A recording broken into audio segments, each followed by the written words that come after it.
The sun hadn't even peeked over the horizon when the pounding started. Thud like someone was trying to smash through my front door.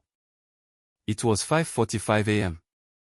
on a chilly Saturday in March 2024, and I, Caleb Morrow, a 42-year-old freelance illustrator, was jolted awake in my quiet lakeside home in Willow Creek, Michigan. Stumbling out of bed in nothing but sweatpants, I yanked open the door to find the ultimate neighborhood nightmare staring me down, Monica Hargrove. Bleach pixie cut, a thrift store power suit, and a glare that could wilt a cactus. "Move that kayak now," she barked, not even letting me rub the sleep from my eyes.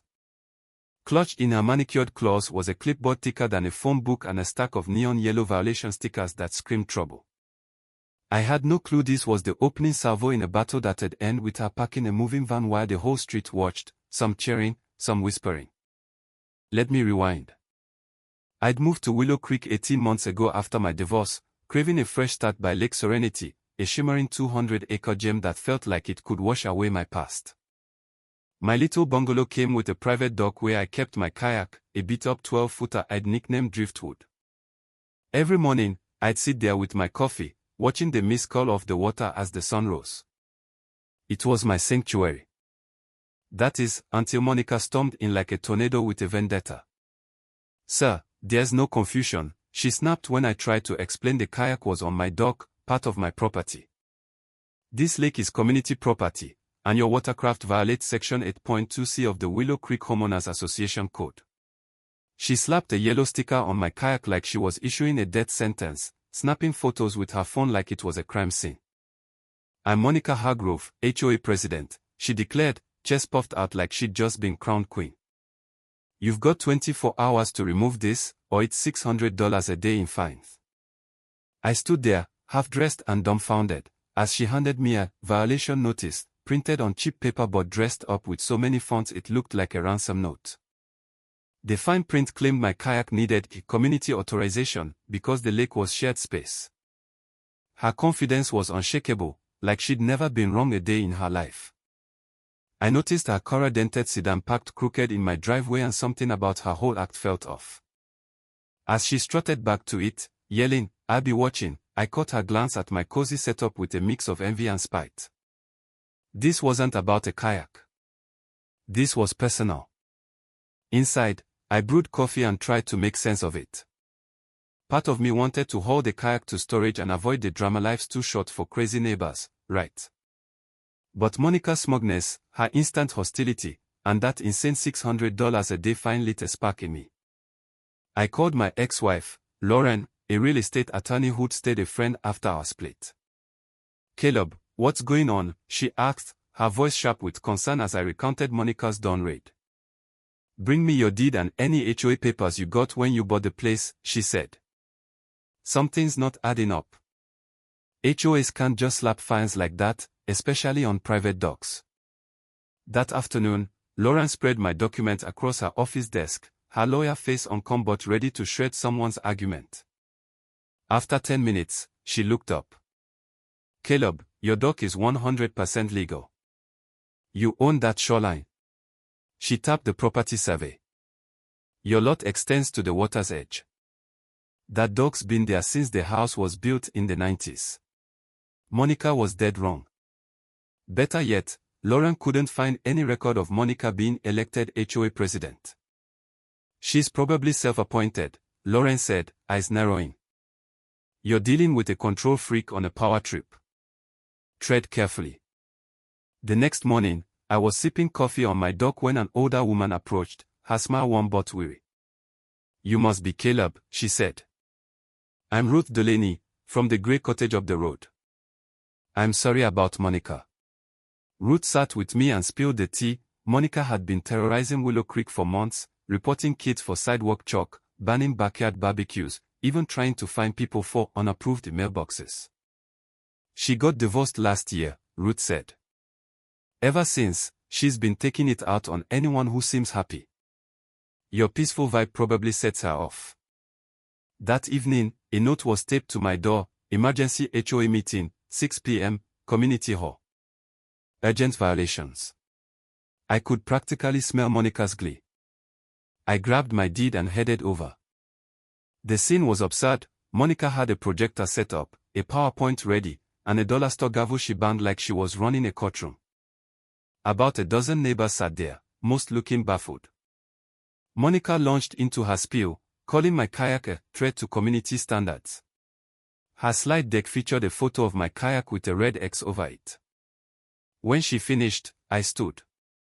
"I'd like to address this," I said, spreading my deed on the table. "This survey shows my dock is on my property, not community land. I have permits, too." Monica's face turned beet red as neighbors leaned in to see. She stammered, "Well, even if it's your dock, boats need HOA approval." The room grew restless. People were tired of her nonsense. Then Monica went for broke. "Emergency rule change," she announced. "All watercraft must pay a $2,500 monthly lake fee." The room exploded. $2,500, a neighbor shouted. "Where's that in the rules?" I asked, staying calm. "I have full authority," Monica insisted, but her voice cracked. Ruth spoke up, "Since when?" "I never voted for you." Others chimed in, questioning her board. Monica's facade crumbled as neighbors demanded answers. She grabbed her gavel and fled, yelling, "Meeting adjourned." As people left, Ruth patted my shoulder. "You've got guts, Caleb." But Monica won't let this go. I spent the next day digging into Willow Creek's records. What I found was jaw-dropping. There was no official HOA. Monica had invented it, crowning herself president of a fantasy organization. Even wilder, she didn't own her tiny rental cottage. She was a tenant, the least rooted person in the neighborhood. Her need to control everything suddenly made sense. Over the next few days, I documented her own violations, parking in handicapped spots, blasting music at 7 a.m., and installing unpermitted patio stones. Ruth dropped by with gossip. "Monica's been calling everyone, trying to rally support against you. It's not working. People are done with her." Then Monica escalated. She called county code enforcement, claiming my dock was illegal. The inspector, a no-nonsense guy named Tom Bradley, showed up Friday morning.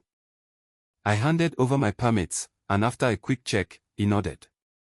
"Your dock's fine, mister. Tomorrow." Then he spotted Monica's patio stones. "Those, however, need permits," he said, walking over to her cottage. Monica emerged, flustered, as Tom questioned her. "But I called you about him," she sputtered. Tom handed her a $900 citation for unpermitted work and left. Monica stormed to my dock, screaming, "This is your fault." I sipped my coffee, unfazed. "I just showed him my permits, Monica. Your stones are your problem." That night, I met Lauren for dinner. "Something's off," I told her.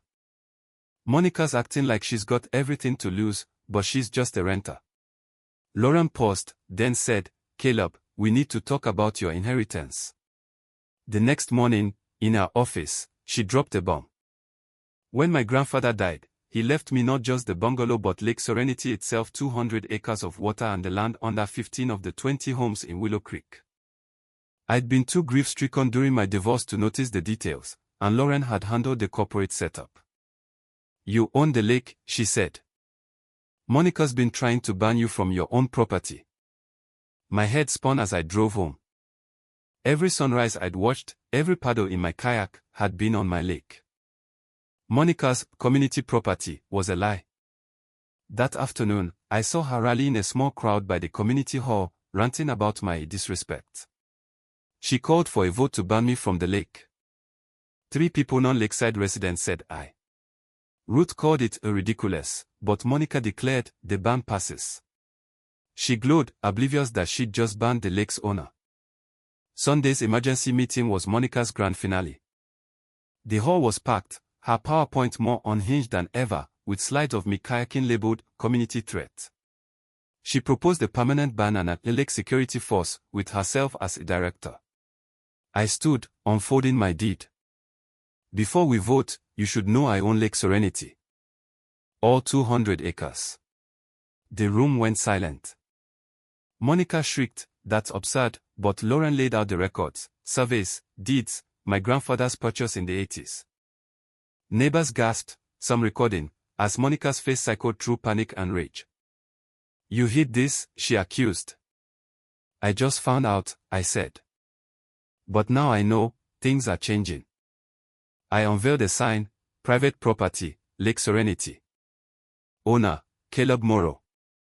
As I replaced Monica's flimsy notices, she wailed, I've sacrificed everything for this community. Neighbors laughed being their tormentor. I announced a real election in 48 hours, demanding honest leadership. Monica fled, her fake jewelry clinking, as a slow clap started. The meeting turned productive, with residents planning a fair HOA. Ruth warned me, Monica won't go quietly. Monday, Monica drove to a sketchy lawyer's office, desperate for a loophole. The attorney, after reviewing her HOA papers, told her my ownership was ironclad and her HOA was fake. Defeated, she returned to her cottage. Tuesday, she showed up at my door, disheveled, cycling through pleas and threats. I could manage the lake for you, she begged, then sobbed, this place is all I have. Finally, she hissed, I'll go to the media. I was firm, you have 30 days to move. You've harassed everyone, including me, the landlord. She left, broken. By April, Willow Creek transformed. I worked with Lauren to draft fair leases, scrapped Monica's rules, and set simple guidelines. Property values soared, and we started lakefront barbecues.